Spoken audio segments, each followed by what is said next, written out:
السلام علیکم ورحمۃ اللہ۔ یہ آیت سکون تو بہت دیتی ہے، زبردست، یہ ایک تسلی ہے، حوصلہ ہے، لیکن کن کے لیے؟ جو وقت کے سب سے بڑے طاغوت کے سامنے جا رہے ہیں۔ موسیٰ علیہ السلام وقت کے سب سے بڑے طاغوت کے سامنے جب جا رہے ہیں، کچھ گھبراہٹ بھی ہے، اور اللہ سے عرض کر رہے ہیں مالک کو میرے اوپر آس ڈالے گا، کیونکہ ان کا ایک بندہ بھی میرے سے قتل ہو گیا ہے اور زیادتی کرے گا، ہے بھی بڑا ظالم ہو۔ تو اس وقت اللہ تعالیٰ نے کہا کالا لا تخافا، بالکل نہیں ڈرو، اننی معکما، میں تم دونوں کے ساتھ ہوں، اسمع و ارا، سن بھی رہا ہوں اور دیکھ بھی رہا ہوں۔ تو واقعی یہ بہت ہی بڑی تسلی والی آیت ہے دائی کے لیے، خاص کر جو کفر شرک کے ماحول کے اندر کھڑا ہو جائے، کسی کی پرواہ نہ کرے، ان ظالموں کے سامنے، ان کافروں کے سامنے، مشرکوں کے سامنے۔ سورہ الحجر کے اندر بھی اسی انداز سے نبی علیہ السلام کو تسلی دی گئی ہے۔ فرمایا فستا بما تومر وارض علی المشرکین، بالکل کھول کر پھاڑ کر وضاحت کے ساتھ بیان کریں جو آپ کو کہا جا رہا ہے،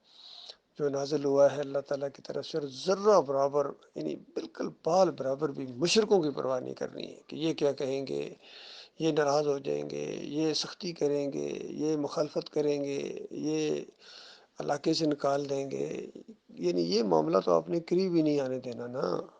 اور کہا کہ ہم کافی ہیں ان مخالفین کی خبر لینے کے لیے، یہ جو ٹھٹھے مارتے ہیں، مذاق اڑاتے ہیں، تانے دیتے ہیں،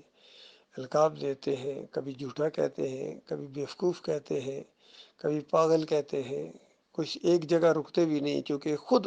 اپنے عقیدے پر ان کو یقین نہیں ہے۔ تو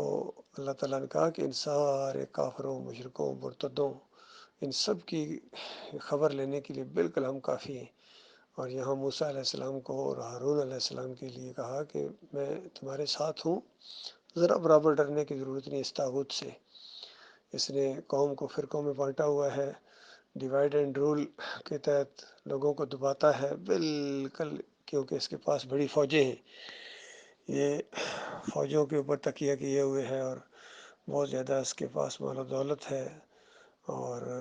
بنی اسرائیل کو اس نے غلام بنایا ہوا ہے، اور ایمان اور توحید کی بات کو یہ ماننا اپنی توہین سمجھتا ہے، عار سمجھتا ہے۔ تو اس کو بتاؤ کہ بس چند دنوں کا معاملہ ہے، اگر سیدھے نہ ہوئے اور سرنڈر نہ کیا اللہ رب العالمین کے سامنے،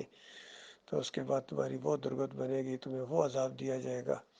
تو اس حد تک اس نے مخالفت کی کہ ایک موقع پر موسیٰ علیہ السلام کو یہ کہنا پڑا کہ فرعون مجھے ایسا لگتا ہے کہ تو اللہ رب العالمین کی عذاب کی لپیٹ میں آئے گا، یعنی ماحول بتا دیتا ہے کہ بندہ بالکل نہیں مان رہا ہوتا ہے تو اس طرح۔ اور بات جب اور آگے بڑھی، سارے دلائل آنے کے بعد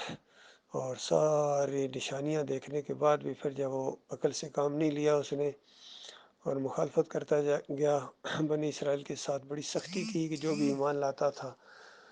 ان کے بچوں کو وہ ذبح کرتا تھا، اندازہ لگائیے کتنا خوف و ہراس کا وہ ماحول تھا۔ پھر بھی ہمت والوں نے پیچھے نہیں ہٹے ہیں، ہمت نہیں آ رہی ہے، اور پھر آخر میں موسیٰ علیہ السلام نے اس انداز سے اس کے لیے بد دعا کی، اللہ سے عرض کی مالک اب ان کو ایمان نہ دینا جب تک یہ تیرے عذاب علیم کو چکھ نہ لے، پھر ان کو پتہ چلے رب العالمین کیا چیز ہوتی ہے۔ یہ آخری درجے کی بات ہوتی ہے، گویا نبی کے منہ سے یہ بد دعا نکلنا اور اللہ کا اپنا منصوبہ بھی وہی ہوتا ہے۔ تو اس وقت کہا گیا کہ بالکل اطمینان رکھو، تمہاری دعا قبول ہو گئی ہے، اور اب جو ہے نا اس کو اللہ تعالیٰ اپنے عذاب کی لپیٹ میں لائے گا۔ بالکل اسی طرح کی بد دعا تھی جس طرح نوح علیہ السلام نے 950 سال کے بعد آخر میں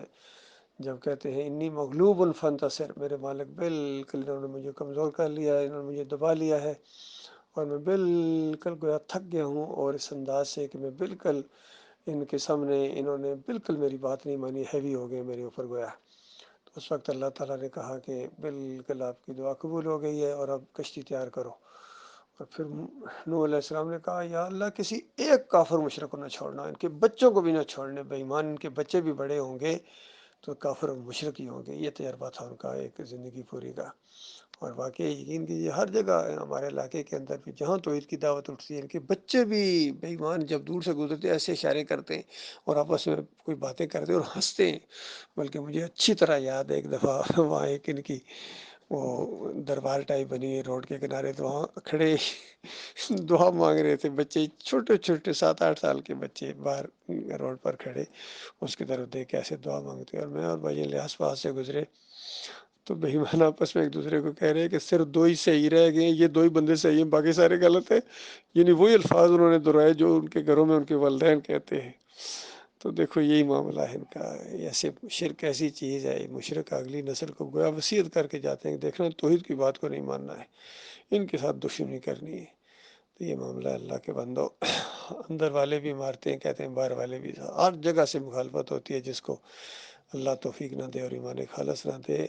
اندر بھی جو آستینوں کے سانپ ہوتے ہیں، منافق گھسے ہوئے ہوتے ہیں، وہ بھی انتہائی اذیت پہنچاتے ہیں، کوئی موقع ہاتھ سے جانے نہیں دیتے ہیں مخالفت کا اور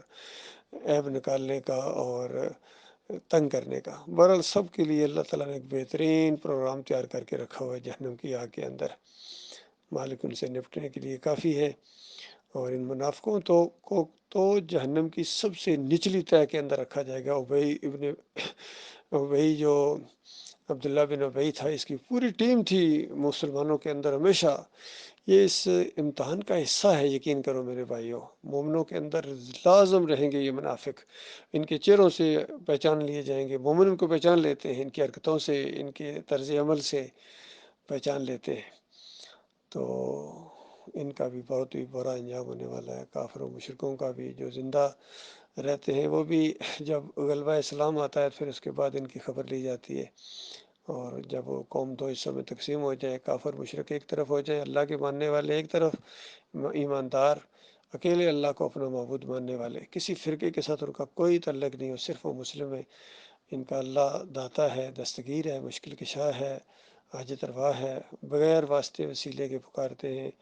اور کسی اور کے سامنے رکوع اور سجدہ تو بڑے دور کی بات ہے، بال برابر بھی جھکنا ان کے بس کی بات نہیں ہے، مومنوں کے بس کی بات نہیں ہے، کیونکہ یہ شرک کی چیزیں اللہ کے غضب کو للکارنے والی ہیں۔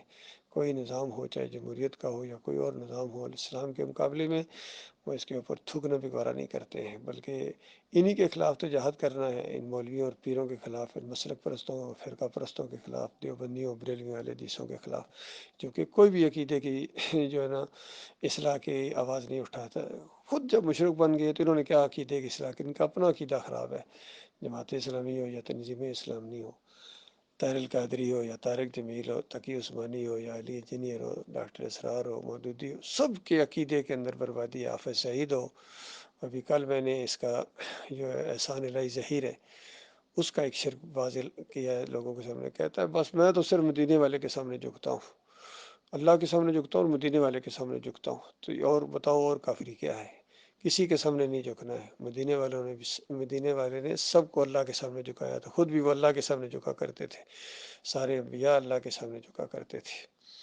یہ معاملہ ہے، کسی اور کو سجدہ نہیں ہے، نہ مزاروں کا سجدہ ہے، نہ بتوں کا سجدہ ہے، کسی کو بھی نہیں۔ اسلام میں یہ سجدے نہیں ہیں، انسانوں کو سجدے نہیں کرتے، یہ اللہ کو سجدے کرتے ہیں۔ تو یہ سجدہ تعظیمی جو یہاں سے لائے ہیں محمد حنیف اپنی دعوت القرآن تفسیر کے اندر، یہ خالص مشرکانہ عقیدہ ہے ان کا، جس کو انہوں نے ڈنڈے کے زور سے، نظم کے زور سے انہوں نے جماعت کے اندر پھیلایا ہے۔ بہرحال جو انہی کی طرح سے بد عقیدہ وہ ان کے ساتھ رہے ہیں، باقی جو مخلص مومن تھے ڈاکٹر عثمانی رحمۃ اللہ علیہ کے ساتھی تھے، انہوں نے بالکل پہلے ان کو 6-7 مہینے سمجھایا ہے، جب نہیں مانے پھر للکارا ان کو، بالکل ان کو اسی صف میں کھڑا کر دیا ہے، کیونکہ کیا فرق ہے پھر ان میں اور بریلویوں میں اور دیوبندیوں میں؟ کیا جماعت اس لیے بنائی تھی کہ اللہ کا مقابلہ کیا جائے گا، اور امیر اس لیے بنایا جاتا ہے کہ اللہ کے مقابلے میں اس کو مانا جائے گا؟ ایسا نہیں ہے میرے بھائیوں، غور و فکر کرو اور ایمان خالص کی طرف آؤ۔